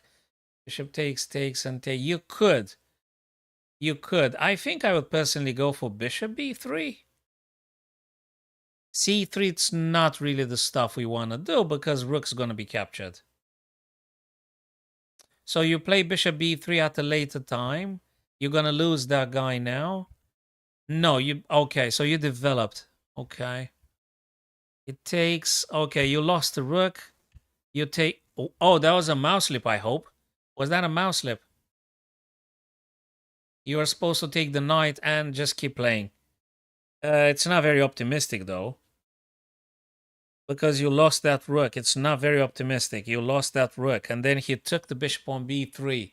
So if at that critical moment you had played bishop b3, that would have been great. And that one, I think it's a mouse slip, right? It's a very painful mouse slip. I would have just resigned at this stage. I can't play. If I'm having whites here and I want to play rook takes c1 and I do a mouse slip, I'll just resign. I'll just resign straight away. I can't play with the rook and 2 minors versus 3 minor pieces versus 3 minor pieces and 2 rooks. I can't play the game. So I would have just resigned at this stage. If we are to go back a little bit, so bishop b3 and you got no issue. Yes, I think you might be correct, King March. After knight takes a1, bishop d1 perhaps. But I think the best stuff is just not to get there. So just bishop b3 and this is it. Let's ask the Almighty. Wait a minute. I would go bishop b3 or knight, but no, bishop b3 probably.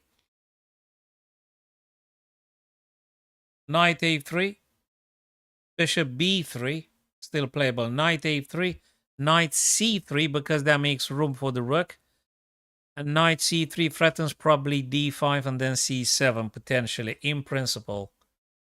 Okay. Bishop b3, the third line of the engine. Probably I would have played that one. b4 as a counter hit. Okay, that's not a human very like move. b4. I guess it's playable. Bishop d3 as well.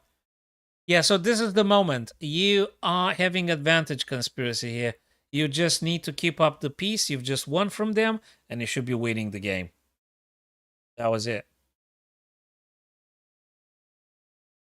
So white is supposed to be winning here. You just need to trade stuff. Just let him take your bishop, trade stuff, keep your knight to c3, then d5, then c7, and I think you should be absolutely fine. There's no point in going beyond that point where you where you did the mouse click because it's just too much material for black here. Too much material for black.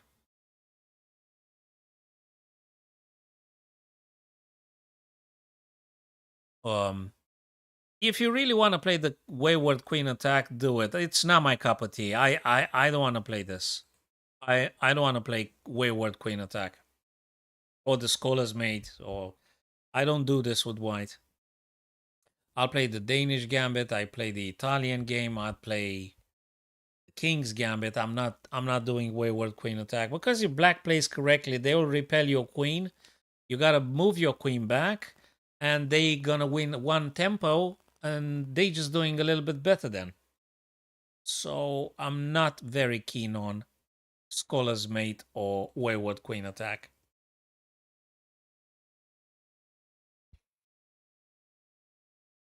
Yes, Calyx. Yes, I said I'm gonna play you. Okay, let's have a friendly one. Then I'm gonna get more tea or something.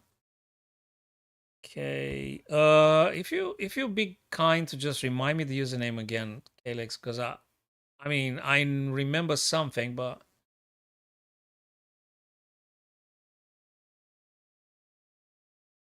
oh, your coach is a funky one. Okay.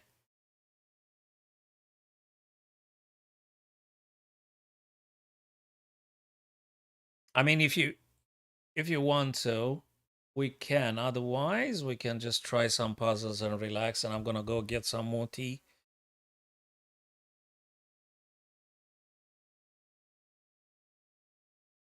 I don't know why I made this sack. Okay, that's a long one. I don't know. I don't know. Oh, okay. I don't know why. Oh boy. Can you challenge me, Calyx? Can you challenge me? Maybe it's quicker. Your previous rapid game, definitely, Benny. Definitely, man. Yes, go to sleep, conspiracy. Don't neglect the sleep. It's very important. Yeah, even your chess would be better if you're actually getting a nice sleep. So if Magnus today wants to beat Naroditsky and then Ali Reza and then Nakamura, he needs a very good 8-10 hours sleep. So, so thanks for stopping by, Calyx. That's all right, mate. See you next time, conspiracy. All good, brother. Okay. So if Magnus wants to beat these guys, he needs a very good night's sleep. You can't beat Ali Reza, Naroditsky, and Nakamura if you haven't slept.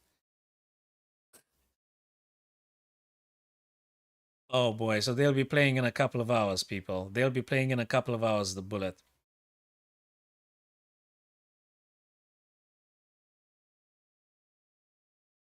Okay. So Betty, what's the username again? Remind me, was Benny, Ben. So let's look at the stuff you said.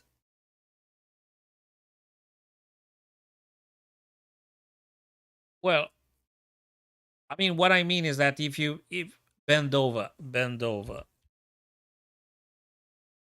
Oh man, there are a lot of bots. Aha, okay. Let's have a look at the rapid you said you wanted to analyze. Which one, Ben? The rapid. Oh, the 73 moves one?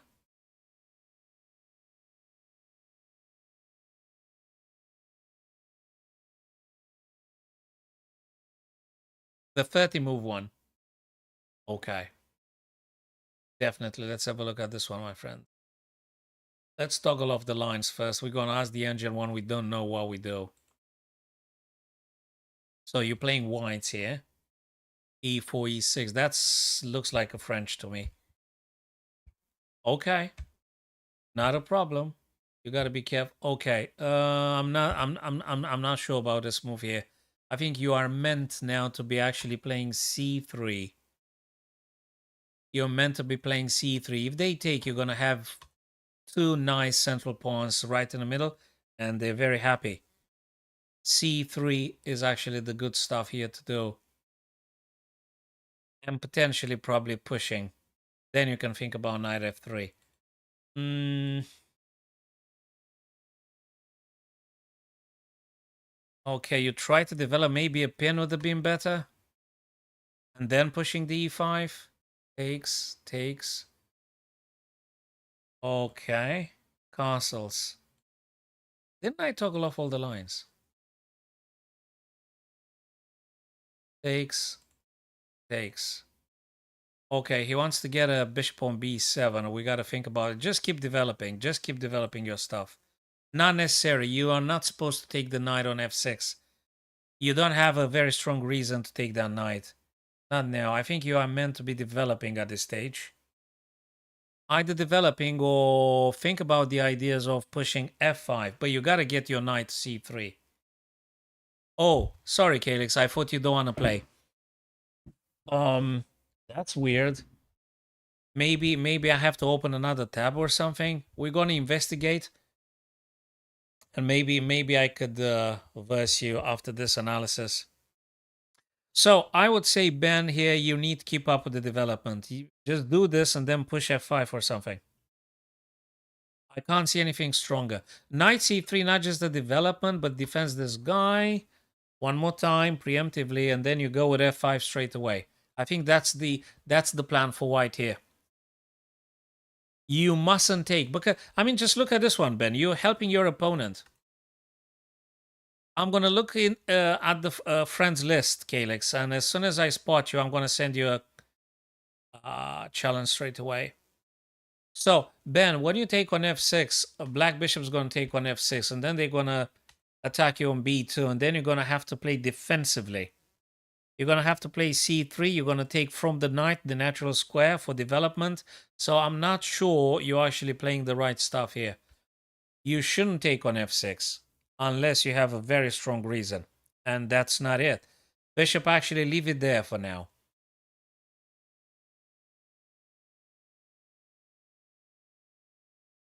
The engine says e5, queen e2, c3, makes sense. Knight c3. Probably I would have played knight c3, which apparently is the second or third line of the engine. I would have gone with knight c3 because I am incredibly keen on developing my pieces. This is very important. E5 is good stuff, but I'm looking at the idea that actually they might be able to play this kind of ideas. So I'm not sure. I'm not completely convinced. Probably there must be something bad with knight here. But I wouldn't push now. I think I would just play knight c3 at this stage.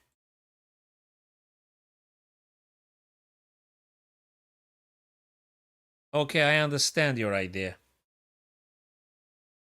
But I wonder, can he just blocking stuff? I mean, if he does this and if he breaks here, I'm not sure. And if you do this kind of stuff, they'll be playing this. Yeah, then you're gonna be very quick and see if it works. I don't know.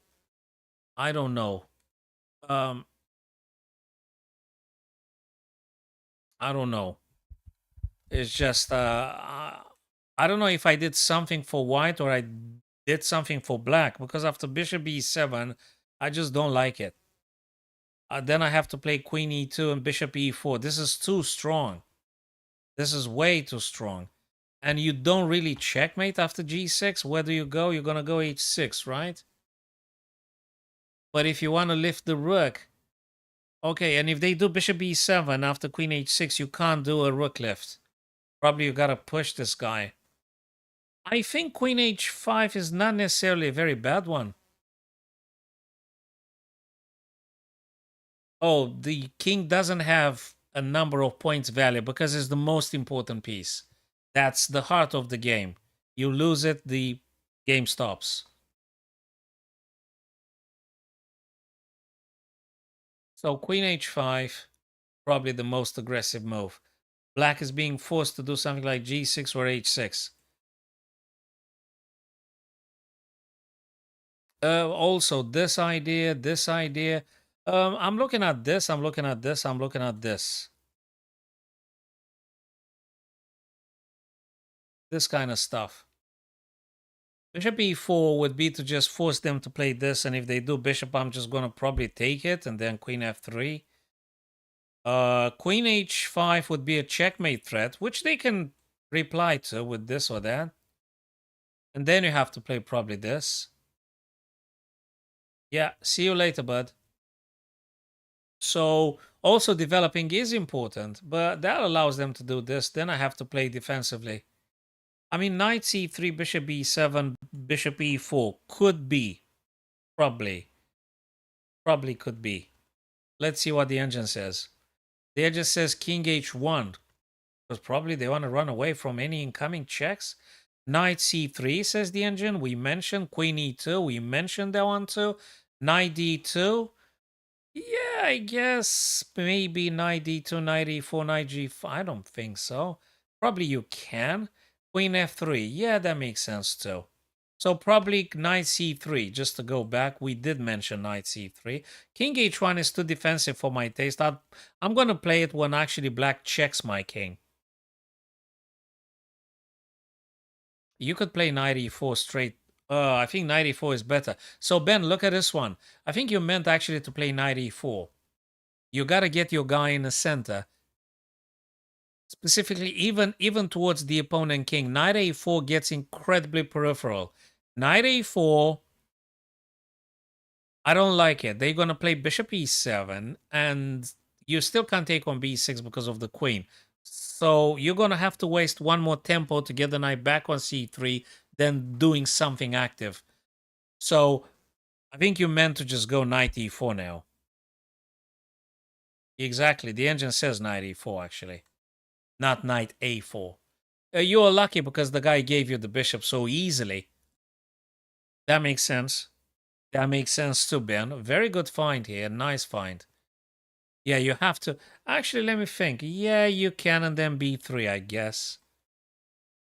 Oh, whoa, whoa. What's going on here? If I were you, Ben, I would seriously think about b3, I guess.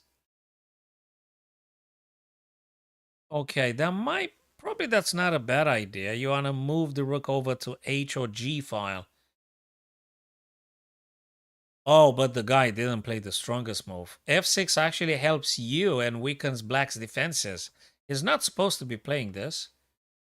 I don't think he's supposed to be playing this. Okay, he hits you on b2 now.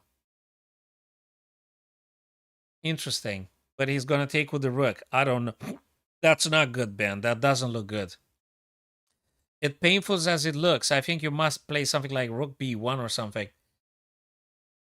If you give up on that pawn, rook together with the queen, this is very scary. This is so scary. I would probably play b3. No, not b3. Obviously, I'm going to play rook a to b1 if I am to do something. Black is getting into attack now. Rook to b1 or rook to f2, they say. Rook b1, exactly as I told you. Anything else, it's not that strong. Rook b1. It's going bad. It's going... Oh, you're so lucky, Ben. Because rook takes b2, and I think you've got a bit of a problem. Not insurmountable problem, but it's unpleasant. He should take on b2 with the rook. Yeah, he should. Rook takes b2, queen takes b2 stronger, d5 even stronger. d5 stronger because he opens up the e, and then he's gonna hit your queen like this as well. Oh boy. Now you shut off the whole business. Good stuff. Hey, that's not a nice one for him, and good for you. You can just do this and that. For instance, that's one idea. I'm not sure it's the strongest though, because I like the bishop here as well. Maybe you could have a checkmate at some point. So you know something? Reconsidered. I think bishop c2, queen d3, or bishop b1, queen c2 might be better, coupled up with rook h3. Very strong. Very strong. No, no, no, no, no. So Ben, that's a stuff you don't want to play. When you push this pawn, you sort of like encourage black to open up the E column, and you've got a problem on the E column, Ben. I would say this is a very important moment of the game. Ben, you really need to understand this. You mustn't push the F pawn. That's actually a bad move. I haven't checked with the engine yet, but I think that's a bad move. You do. No, yeah, you do have a check with tempo. I'll give you that.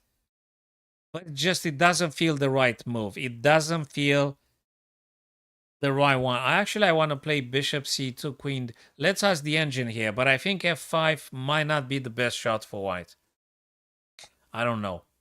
I would actually spend some time here. You've got 6 minutes on the clock, and you played in 4 seconds. I think I would spend a nice amount of seconds here. I would stay 1 minute. Let's ask the engine. No, no, no, not this one. The engine says Queen D3,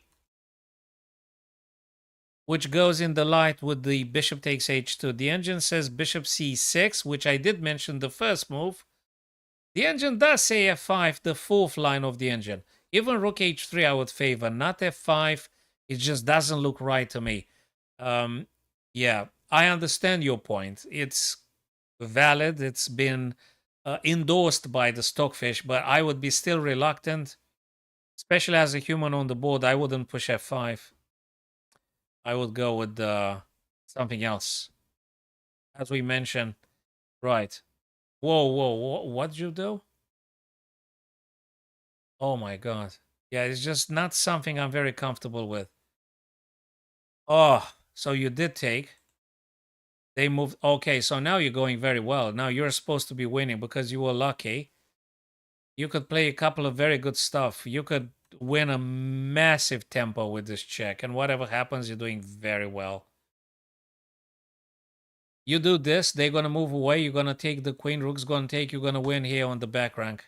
Did you do that? Yes? Excellent. So you're winning. How did you lose? Oh, you won actually. Oh. Okay, yeah, that's it. Game over. That's it. It's game over, Ben. Congrats, man. That's it. Game over. Very good stuff. It's an interesting find with the F5 move you played. I would have been reluctant, but the engine said actually, yeah, it was the fourth option of the engine. I would probably go with Bishop C2, which looks a little bit passive, but I want to keep it under control. So, guys, I'm going to take a little bit of a break now. I'm going to go grab a sandwich and more tea. And thanks very much for being here, guys. Today is Friday. Tomorrow is Saturday. I don't have the club because they don't do the courses now. So, tomorrow afternoon, guys, I will definitely be seeing you again. I reckon around 12 p.m. UK time. If you guys are around, I'm more than happy to be either playing you friendlies, doing puzzles together with you guys, or just playing an arena if we are like minimum 4 people. And don't forget, people, we've got Alireza versing today either Magnus or Naroditsky. I mean, this is fabulous, guys. Don't miss the bulleters. Kalex, apologies for not having played you, but as soon as I see you tomorrow, I'm going to do the first thing is to be versing you, Kalex. Apologies for this, brother. I need to grab a sandwich now. And we'll be playing you for sure tomorrow. Okay, thanks very much for understanding, Calix. And thank you, Benny. Thank you, Conspiracy. I don't know if they're here. Thanks, Strobex. Thanks, King March or something. It was. Thank very much to everybody who's been stopping for a while. Okay, guys. See you very soon. Thank you.